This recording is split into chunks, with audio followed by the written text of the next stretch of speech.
Selamat pagi, anak-anak yang terkasih. Salam sehat, tetap semangat dalam mengikuti pembelajaran secara online, khususnya informatika. Pada kali ini, Pak Surya akan menjelaskan yaitu mengenai aplikasi pengolah angka. Ya, ada aplikasi pengolah angka, ada aplikasi pengolah kata. Untuk itu, kalian nanti bisa membuka modul informatika yang sudah pernah kalian download, yaitu di halaman ini 62. Ya, nanti kalian bisa baca selengkapnya di halaman 62 di modul informatika kelas 7. Untuk ini saya akan jelaskan secara garis besarnya saja, ya, hal yang penting-penting saja yang Pak Surya akan jelaskan. Ya, kita mulai untuk mengenai pengertian aplikasi pengolah angka, yaitu yang disebut juga dengan spreadsheet. Merupakan aplikasi yang digunakan untuk membantu seorang dalam mengerjakan tugas yang melibatkan banyak angka. Ya. Jadi digunakan untuk proses perhitungan, ya. Kemudian yang saya beri tanda kuning ini mengenai definisi atau fungsi dari aplikasi pengolah angka adalah program yang difungsikan untuk mengolah data berupa angka. Kemampuan aplikasi ini antara lain bisa membuat tabel data atau mengolah data, ya, tabel data yang berhubungan dengan angka. Kemudian penggunaan rumus, ya. Dalam penggunaan rumus ini pada data bisa digunakan supaya dalam proses perhitungan itu akan semakin lebih cepat. Kemudian bisa membuat grafik dari data yang sudah dibuat. Kemudian untuk pengolahan database juga bisa kita lakukan di aplikasi pengolah angka. Maka dalam hal ini angka sering muncul di bidang bisnis, ilmiah, perencanaan, pembuatan statistik, pembuatan lembar kerja, dan proses perhitungan data yang lain, ya, termasuk grafik. Nah, selanjutnya, jenis-jenis aplikasi pengolah jenis-jenis aplikasi pengolah angka itu banyak sekali, ya. Ada Casprint, nanti ini kalian baca sendiri. Kemudian Star Office Calc, ya. Kemudian Open Office Calc, lalu ada Genome Office, ada Abacus, ada Lotus 123, ya. Yang berikutnya yaitu Microsoft Excel. Nah, Microsoft Excel ini yang paling banyak digunakan di Indonesia dan juga dunia, ya, Microsoft Excel. Jadi Microsoft Excel ini merupakan aplikasi pengolah angka yang populer. Nah, sekarang untuk bagian-bagian dari lembar kerja Microsoft Excel, ya. Nanti pada saat kalian membuka program Excel, ya, maka akan terlihat bagian-bagian lembar kerja dari Microsoft Excel yang kalian harus ketahui terlebih dahulu, ya. Sebagai contoh, kalau nanti membuka Microsoft Excel, kemudian kebetulan di layar ini sudah ada Microsoft Excel, ya, saya tinggal klik ini, ikonnya bergambar X seperti ini Microsoft Excel, ya. Oke, seperti ini, ya. Tampilannya kita lihat seperti ini, ya.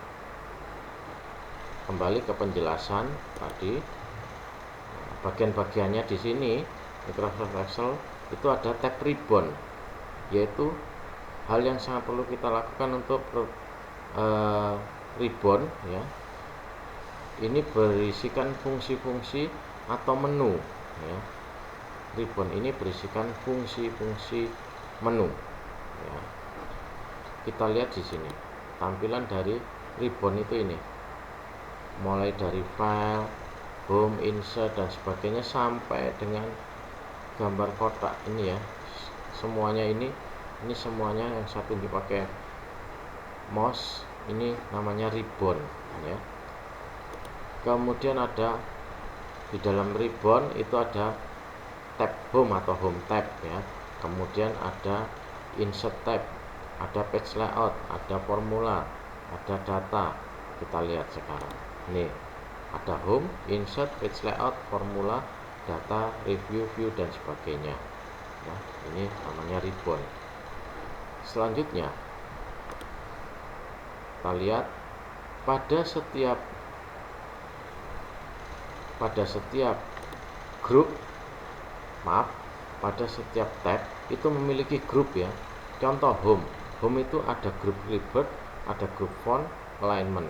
Kenapa grup? Karena masing-masing memiliki beberapa perintah. Contoh clipboard, home, clipboard, di grup clipboard ini dia punya cut, copy, format painter dan paste. Kemudian font ini memiliki beberapa kelompok perintah. Alignment juga demikian. Kita coba klik tab insert.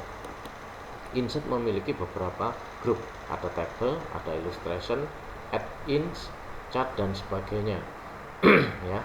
Nah, itu yang berkaitan dengan ribbon ya. Jadi ribbon ada beberapa tab menu di sini. Kemudian di bagian atas ini ada tertuliskan book 1, ini namanya title ya. Title itu nanti berisikan nama file yang kita buat atau kita simpan. Lanjut, untuk memulai Microsoft Excel tadi sudah saya jelaskan dan sudah saya praktekkan. Nah, ini mengenai tampilan lembar kerjanya ya, saya besarkan, tadi sudah saya jelaskan ya. Nah, ini ada menu bar, menu ini ada home, insert dan sebagainya, ada title bar. Nah, kemudian di sini ada cell pointer, ada formula bar, kolom ini yang bertuliskan ABC, sedangkan baris ini 1, 2, 3 dan seterusnya. Toolbar itu ini ya, gambar-gambar yang menunjukkan sebuah perintah, ikon-ikon kecil yang menunjukkan sebuah perintah itu namanya toolbar ya.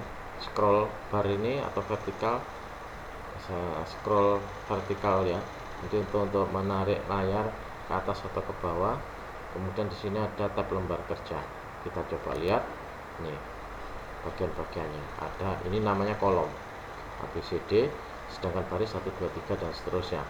Ini namanya alamat sel ya. Kemudian ini formula bar, nih formula bar ya. Ini alamat sel. Kemudian kotak kecil yang bisa kita pindah-pindah ini namanya pointer atau kursor ya. Nah, kita klik di sini bisa kita pindah-pindah, namanya kursor. Kemudian di sini ada sheet 1, sheet 2, ini merupakan lembar kerja 1, lembar kerja 2. Kita bisa menambahkan dengan cara mengklik tanda plus seperti ini. Oke, ada 3 jadinya. Lanjut, untuk menu bar ini fungsinya untuk menjalankan suatu perintah. Kemudian title bar sudah saya jelaskan, yaitu bagian yang paling atas berisikan title, bisa berisikan title itu nama file yang sudah kita simpan. Kemudian ada formula bar, yaitu digunakan untuk memasukkan data atau memperbaiki data, bahkan untuk menuliskan rumus. Kemudian penunjuk sel tadi, sel pointer yang bisa kita pindah-pindahkan ya. Oke. Nah, kemudian untuk